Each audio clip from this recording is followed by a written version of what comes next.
ఏమండి ఒకసారి ఈ పచ్చడి సీసా మూత తీసివరా. ఒక్క నిమిషం సంధ్య, లాస్ట్ ఓవర్ నడుస్తుంది, ఇది అయిపోగానే వచ్చేస్తా. అబ్బా ఈయనతో పెట్టుకుంటే కాదు గాని నేనే తీసుకుంటా. ఏమైంది సంధ్య, నీకు ఈ పచ్చడి మూత కూడా తీయడానికి రాదా? ఏమండి నేను చెప్పేది వినండి ఫస్ట్. ఏంది చెప్పేది? నీకు ఈ పచ్చడి మూత కూడా తీయడానికి రాదు, నేను తీసి చూపిస్తాను, నేర్చుకో. అది కాదండి. అరే నోరు మూస్తా అన్నానా? చూసి నేర్చుకో. ఇవే తగ్గించుకుంటే మంచిది.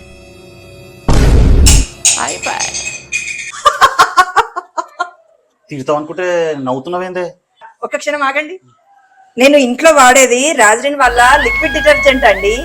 రాజరిన్ వారి liquid detergent with advance strain remover and extra fragrance తో వస్తుందండి. దీన్ని top load, front load, bucket wash దేనికైనా వాడుకోవచ్చు. రాజరిన్ వారి లిక్విడ్ డిటర్జెంట్ తో బట్టలు అవుతాయి సుగంధమయం. మీరు కూడా ఆర్డర్ పెట్టుకోవాలి అంటే రాజరిన్ వెబ్సైట్ లో గానీ, అమెజాన్ లో, ఫ్లిప్కార్ట్ లో, మీషోలో ఎందులో అయినా ఆర్డర్ పెట్టుకోవచ్చు. కింద వల్ల వాట్సాప్ నెంబర్ ఇస్తున్నాము, అందులో నుంచి కూడా ఆర్డర్ పెట్టుకోవచ్చు. మరి ఇంకెందుకంటే ఆలస్యం, మీరు కూడా ఆర్డర్ పెట్టేసుకోండి.